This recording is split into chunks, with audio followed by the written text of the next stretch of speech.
trabalhador brasileiro.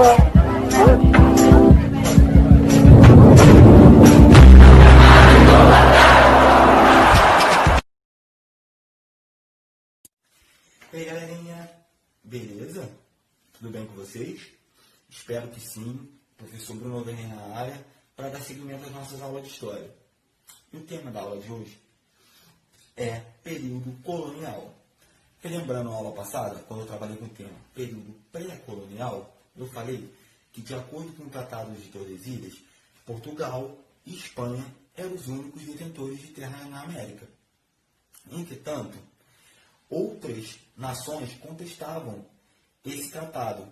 A título de exemplo, holandeses, franceses, ingleses, que disputavam posse de terra na América. Isso se intensifica, essa disputa de território se intensifica, principalmente a partir da notícia que chega na Europa de que os espanhóis haviam encontrado ouro em territórios correspondentes a Peru e México na América de hoje. O governo português, receoso em perder as terras recém-adquiridas, uma vez que as expedições que enviavam para o território não conseguiam deter a atuação clandestina de outras bandeiras europeias, sobretudo os franceses, que realizavam alianças com índios tupinambas para a retirada do pau-brasil. Um fator econômico também contribuiu muito para esse processo de colonização. Mas por que, professor? Porque o comércio entre europeus, os portugueses, e o Oriente entra em declínio, sobretudo pelo alto custo do transporte e pela manutenção de entrepostos. Eu falei na aula passada que outras bandeiras começaram a frequentar essa mesma rota. Então, Portugal decide efetivamente colonizar o Brasil. Isso se dá através da expedição colonizadora de Martim Afonso de Souza. A expedição colonizadora de Martim Afonso de Souza parte de Lisboa com destino ao Brasil, com uma tripulação de aproximadamente 400 pessoas e 5 navios. Quais eram os objetivos dessa expedição? Iniciar o processo de ocupação, combater corsários, procurar jazidas de metais preciosos, ouro e prata, fazer um melhor reconhecimento do território. A expedição chega em 22 de janeiro de 1532, com o objetivo principal de iniciar o processo de ocupação. Essa expedição funda a primeira vila em São Vicente e os primeiros engenhos de açúcar nessa mesma região. Mas por que o açúcar, professor? Então, por meio da cultura da cana-de-açúcar, seria possível organizar o cultivo permanente do solo e dar início ao processo de povoamento do território. É claro que tiveram diversos motivos a levar a coroa portuguesa a querer plantar a cultura açucareira no Brasil. Dentre elas podemos destacar condições naturais climáticas favoráveis. O que eu quero dizer com isso? Clima quente, chuvoso, solo do tipo massapê, favorável ao plantio da cana, que se encontrava no litoral do Nordeste, e além disso, uma experiência anterior. Os portugueses já produziam açúcar nas Ilhas da Madeira e nos arquipélagos dos Açores. E claro, o principal, o lucro que isso poderia gerar para a coroa portuguesa. O produto era de grande valor no mercado europeu. Por isso, decidiram implementar a cultura açucareira no Brasil.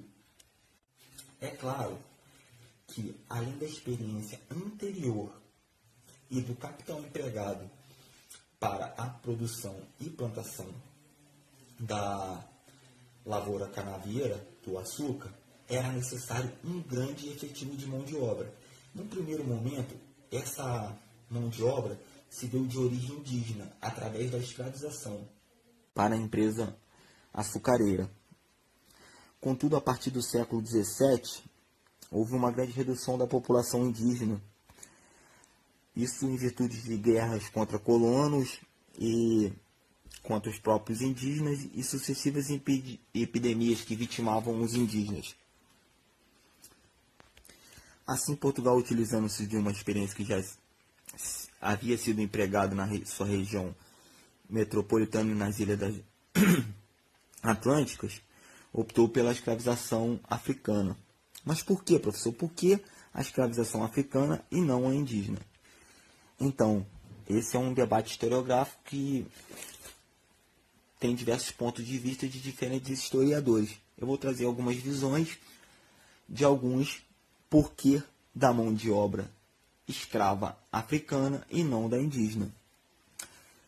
Então, o índio, a cultura indígena, o trabalho na lavoura era incumbência das mulheres. Então, os homens indígenas não se adaptaram ao tipo de serviço. O contato também, claro, além disso, o contato intenso entre o colonizador e os indígenas na aldeia e nos engenhos levou à transmissão de diversas doenças, as quais os indígenas não possuíam imunidade e resistência. A igreja também, de uma certa forma, se opôs à escravização indígena, mas não combateram a escravização africana. Mas, utilizando a explicação do historiador Fernando Novaes, a principal característica da escolha da escravização africana foi pelo motivo dos lucros gerados na engrenagem do sistema colonial montado no Brasil. Os ganhos com o comércio indígena capturado ficavam dentro da própria colônia, e já com os africanos, ela iam para a metrópole também. Galerinha, encerramos nossa aula por hoje e na próxima aula nós vamos trabalhar com administração colonial, capitanias hereditárias e governo geral, crise da economia açucareira e mineração. Agradeço, até mais.